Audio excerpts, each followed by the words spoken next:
वास्तुशास्त्रानुसार आपल्या आयुष्यावर खूप मोठा प्रभाव पडतो। काही लोकांना वास्तुशास्त्रावर अजिबात विश्वास नसतो, परंतु वास्तुशास्त्र हे एक असं शास्त्र आहे, त्यामुळे वास्तुशास्त्र आपल्या आयुष्यात खूप महत्त्वाचं आहे।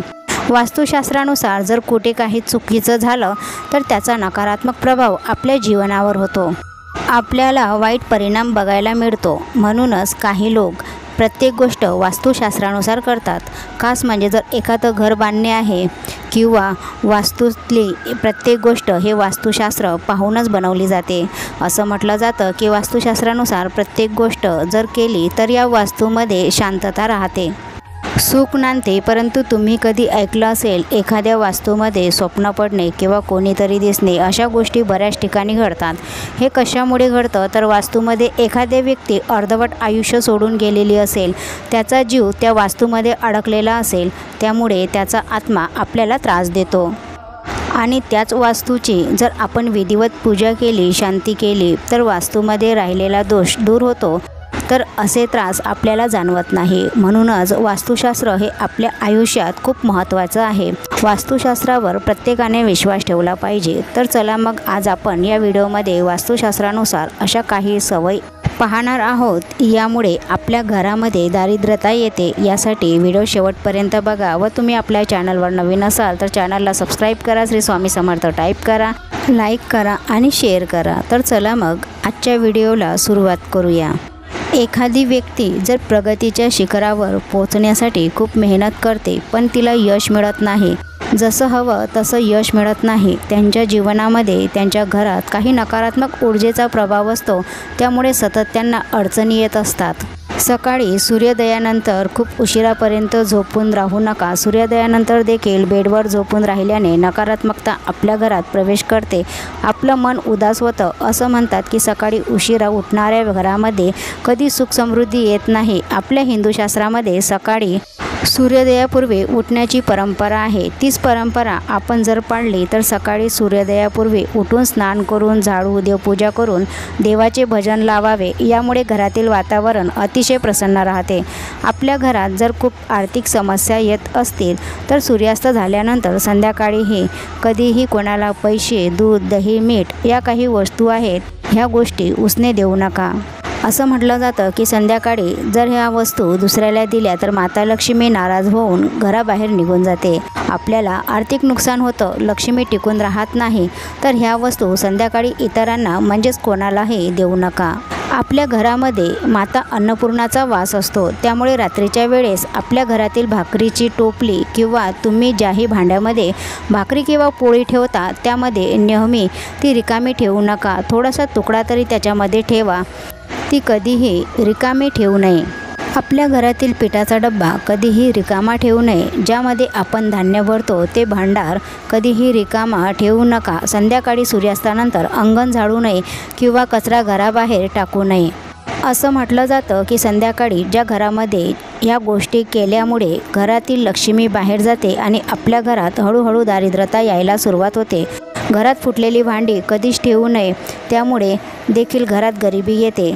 ज्या वस्तू तुटलेल्या असतील किंवा त्यांना तडा गेलेल्या असतील त्या वस्तू घरातून काढून टाकावेत।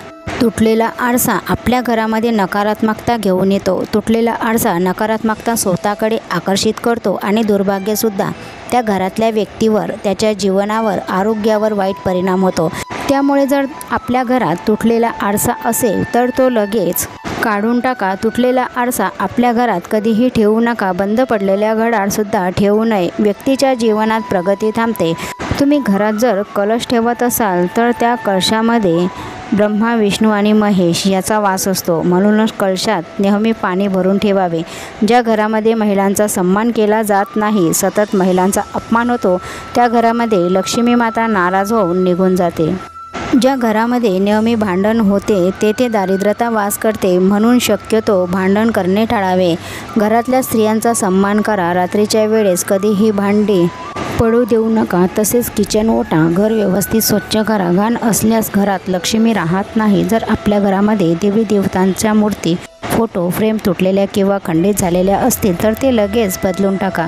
ज्या वस्तू आपल्याला लागत नाही अशा अनावश्यक वस्तू घरामध्ये ठेवू नये. अशा वस्तू घरातून बाहेर काढून टाकाव्यात. काही वेळेस आपण अडगळीच्या ठिकाणी ह्या वस्तू ठेवून देतो, पण अशा ठिकाणी आपण साफसफाईसाठी जात नाही. त्या ठिकाणी खूप घाण होते. अशामुळे घरात लक्ष्मी नांदत नाही. आपल्या घरामध्ये कर्ज वाढू लागते. अनेक आर्थिक समस्या आपल्या कुटुंबावर येतात. आपल्याकडून स्वच्छता होत नसेल तर अशा वस्तू घरात ठेवू नका. कोणाला पैसे उधार द्यायचे आहेत किंवा परत करायचे आहेत तर सूर्यास्तानंतर करू नका. जर सूर्यास्तानंतर तुम्ही कोणाला पैसे देत असाल तर धनहानी होण्याचा मोठा कारण बनू शकतो. त्यामुळे आपल्या घरातील लक्ष्मी दुसऱ्याच्या घरी जाते. या गोष्टी काही जणांना फक्त जोक किंवा अंधश्रद्धा वाटत असतील, परंतु नकळतपणे आपण केव्हा आर्थिकरित्या खाली जातो हे देखील आपल्याला कळत नाही.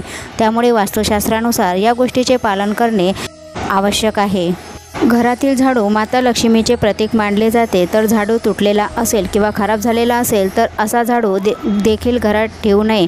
लगेच बदलून घ्यावा. तसेच नवा झाडू घेताना धुवून स्वच्छ करून पूजा करूनच त्याचा वापर करावा. एकाच देवघरात एकाच देवाच्या 2 ते 3 मूर्ती किंवा फोटो फ्रेम ठेवू नका. जसे की तुमच्या मंदिरात एक गणपतीची मूर्ती असेल तर दुसरी गणपतीची मूर्ती ठेवू नका. ती मूर्ती तुम्ही गणपतीच्या मोठ्या मंदिरात किंवा एखाद्या धार्मिक ठिकाणी देखील ठेवू शकता. त्यामुळे देखील घरातील वातावरण नकारात्मक होते. घरात जास्त जाळं होऊ देऊ नये. घरात जास्त जाळं झालेलं असेल तर अशा घरात देखील माता लक्ष्मी राहत नाही.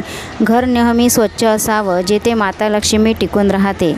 व्हिडिओ तुम्हाला कसा वाटला नक्कीच कमेंट करून सांगा. आणि व्हिडिओ आवडला असेल तर व्हिडिओला लाईक करा आणि चॅनलला सबस्क्राईब करून शेअर देखील करा. कमेंटमध्ये जय माता लक्ष्मी टाईप करा. तुमच्या सर्व स्वप्न इच्छा पूर्ण होतील हीच मी प्रार्थना करून आजचा व्हिडिओ इथंच थांबवते. श्री स्वामी समर्थ. जय जय स्वामी समर्थ.